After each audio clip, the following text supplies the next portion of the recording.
Hello, Joy Olson of Blockbuster Fundraising. Week of Thanksgiving, I know we're all stunned. We cannot believe how quickly the year is gone, and oh my goodness, we're counting down to December 31st. Everything that we can do to maximize our fundraising results this year. And one of those things that can be incredibly important, that is incredibly important, that holds huge potential for your nonprofit, and that is your online fundraising. So, what are some things that we can do to really have strategies that are going to make our online fundraising just as profitable and exciting as possible? Let's take a look at some ideas. One such expert came forward. He has a company called Empower Nonprofits, and he's done a lot of work in this area. And I was looking over some of the advice that he has for nonprofits about the ways that nonprofits can and should use year-end emails for their fundraising, and how to make these email campaigns, these year-end email campaigns, even more effective. What elements go into a great fundraising email? Well, a great fundraising email is always about helping the reader, your donor, establish an emotional connection with your beneficiaries, with your protagonist in the story. It should never be about your organization or your need for money. It's always about the connection with the story. And that's the key. You want to use emotional storytelling to help your donor feel connected to that beneficiary in your story. And after they look at that and they feel the connection with the sentence or two that you've put together, then you come up with a compelling call to action at the height of this emotion, because then you are giving them the opportunity to take action. Hey, they want to take action. They're connected. They care about what's going on in this image and your story. If you do this, you will have really successful email campaigns, because really, truthfully, images and your visuals play such an important role in those year-end fundraising emails. Probably in all emails, but especially your year-end emails. And I think when we're writing, and believe me, I've been there. I've been writing the year-end emails, maybe the 4 or 5 that are going to go out at the very end of December, right through the 31st, maybe even 2 or 3 on December 31st. And you focus, oh my gosh, you focus on the exact words. What can you say? You just really stress over it. But from your donor's perspective, your viewer's perspective, an email full of just paragraph after paragraph is boring. They're going to skim through it. They're going to miss most of the words that you stressed over. And this is where your image comes to the rescue. Who did say that an image is worth 1,000 words? They were so right. And these perfect images help you reduce the number of words you need to say, because your right pictures say it all, really with very few words. And they also help break up your text so that people aren't intimidated by 1,000,000 words. Visuals, the experts say, Jeremy says, they help create that emotional connection between your donor and your organization's work. And some of the most powerful images are pictures focusing on a single person, a single animal, a single child, showing genuine emotion. For example, my last year at the Humane Society, where I was development director, we chose a story. We had so many touching stories throughout the year, but one of the most heartbreaking and the most touching story was about this little old dog. And we named her Suzy.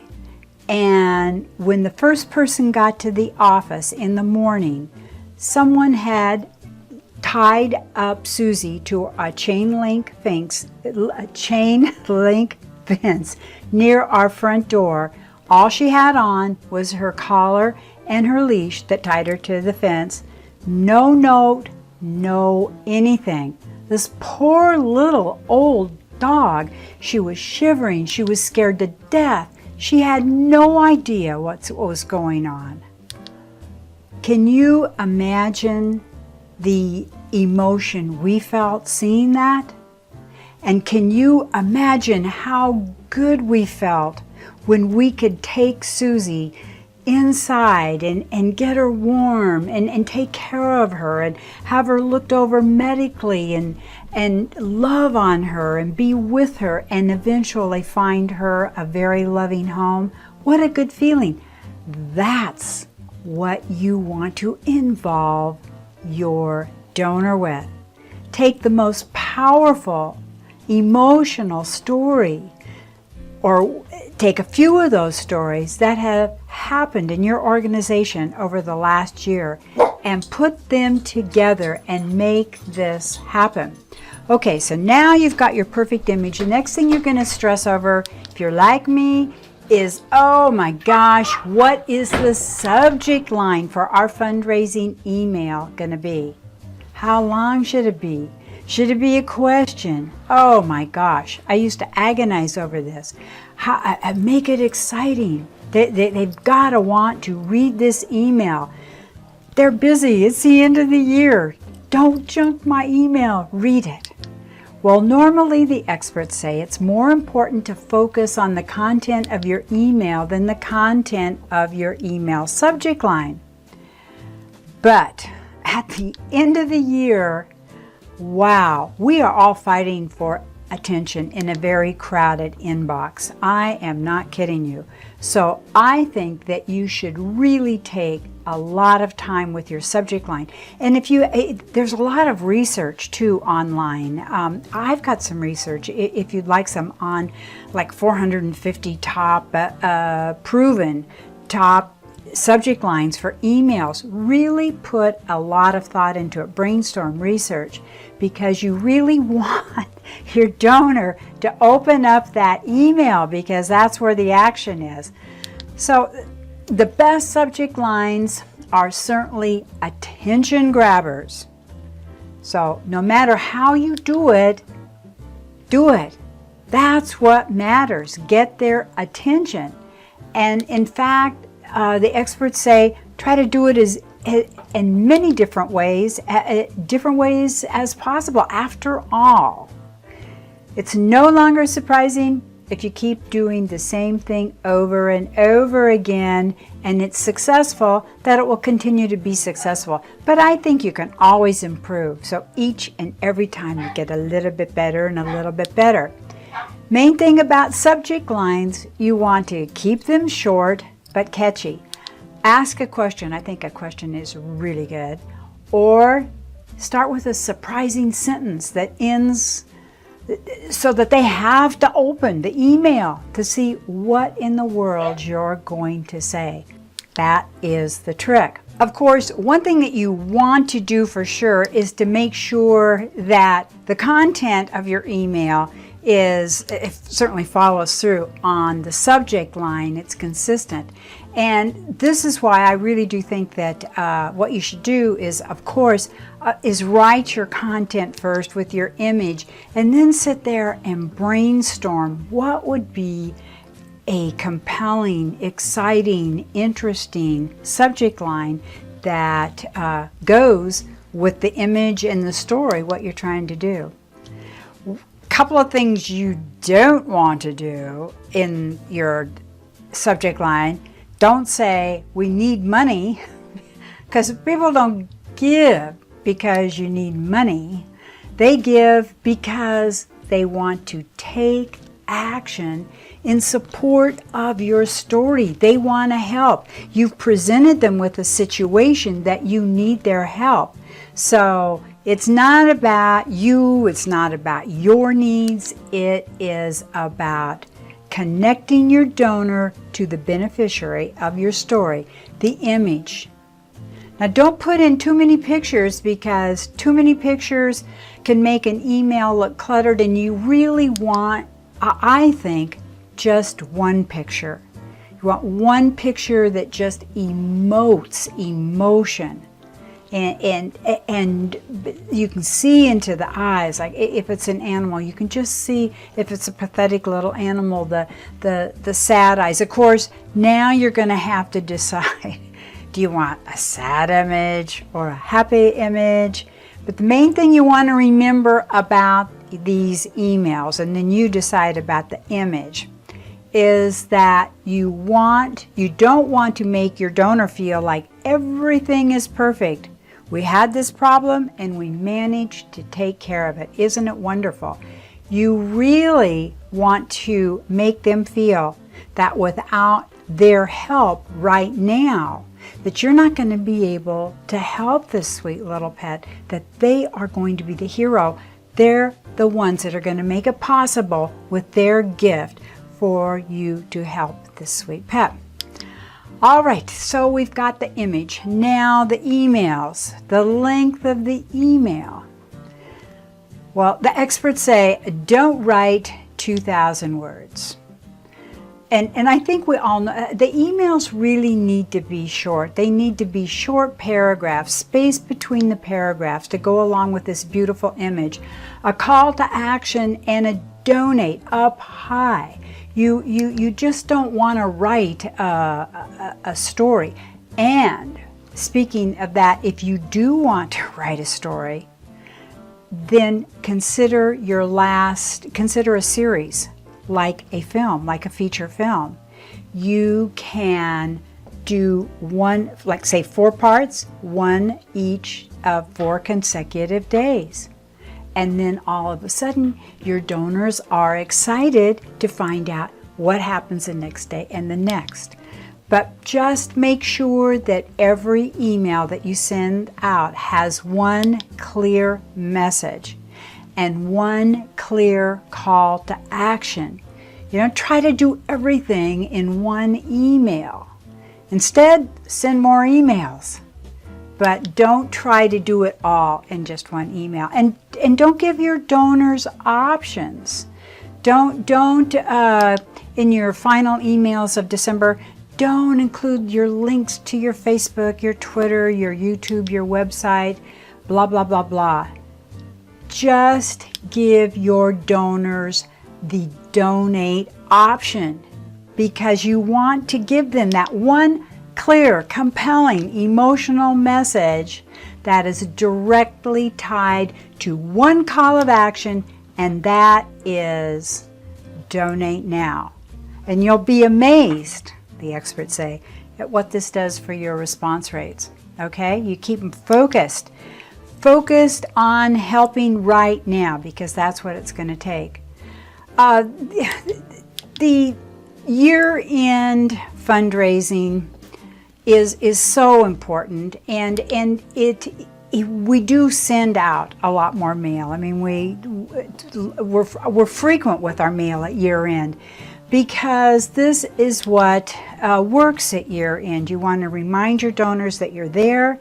You've been cultivating the relationship all year for years, and you have been good stewards of these donors. You have built up really nice relationships. So, and remember, year end, it's the holidays. All kinds of good things are going on year end. So it's a wonderful time to reach out to people and remind them that you're there, remind them how grateful you are, remind them how much they are appreciated. So you want to really get in there and send more emails than you think you should, because There are just a lot of different opportunities to show gratitude. There are a lot of great stories you can tell. Be in the email box. In their email inbox. Do not be afraid, or this is not the time of year to become shy. You've established a nice relationship with these people. That's why they're on your email list.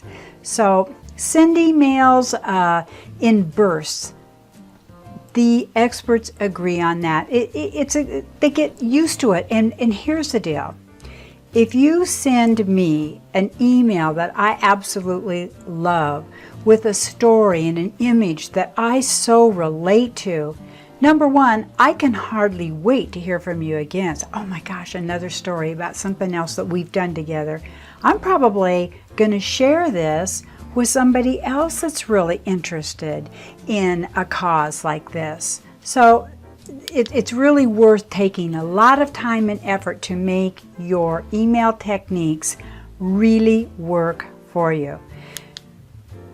An idea here is to go back to a little bit of a series idea. Tell one powerful story over 2 email messages and send those emails one a day for 2 days in a row. Or you can do the series 4 days. And if you want, you do it a couple of times the end of November and then every week in December. If you have great stories to tell, get out there and tell them. It's really, really important, especially right now. Okay, well, the point here is great stories and great emails are emotional and engaging. And your donors are going to want to read them. You combine them with a call to action. Keep it focused, keep it succinct, and just be in there. I think that you've got the tools now and the strategies to just make a big difference with your emails, to make sure that they get opened and read. And you've worked hard to earn the attention of your donors, and you've taken this seriously, and you are really considering how to get the best open rates and the most loyal donors. And so if you do this consistently, you're going to find that your donors are going to open every email because they like what they see, they like the emotional connection, they like how they feel when they give to you, and good things are happening. We already talked about subject lines, so make those, remember you're competing for a crowded inbox, so really work hard on those. Brainstorm. Get your staff, in your staff meetings this time of year, ask them to help you. Say, here's the story, here's the content. Can you help me dream up some ideas for a fabulous subject line so we can get the donors, we make sure that they open this email. Okay, well, let's see. I think that I've covered about everything that I can think of right now at this particular time. But just remember to work it. And I know, don't get tired this time of year. Get inspired. So hopefully we can do that at Blockbuster Fundraising. Tune into us each day here. We're on Facebook, we're at joyolsengroup.com, we're at blockbusterfundraising.com, because what we really try to do is just keep coming at you with a little bit of information each day that hopefully will help inspire you or give you a new idea, a new strategy. Think, gee, I think we should try that. Instead of just sending out one email, why don't we take our story and divide it up in 2 and yakety yak. You get the point. Okay, Joy Olson, Blockbuster Fundraising, joyolsengroup.com, blockbusterfundraising.com. Hundreds of free fundraising video tips on our YouTube channel. So I hope you have a wonderful Thanksgiving week, a wonderful holiday season. So many family gatherings are coming up, as I'm suggesting to you. each and every video tip, be sure to stay in the office or be face-to-face visits right now, because you want to be available. It's a very important time of year. All of your donors are doing their year-end giving. They want to talk to you. They want to see you. Many of them are going to drop by your office. So be available. This is important. This is your time of year. So lots of good luck to you. See you again soon. Remember our Facebook Lives every Tuesday at 1 p.m. Pacific Daylight Time. Bye-bye. Thank you.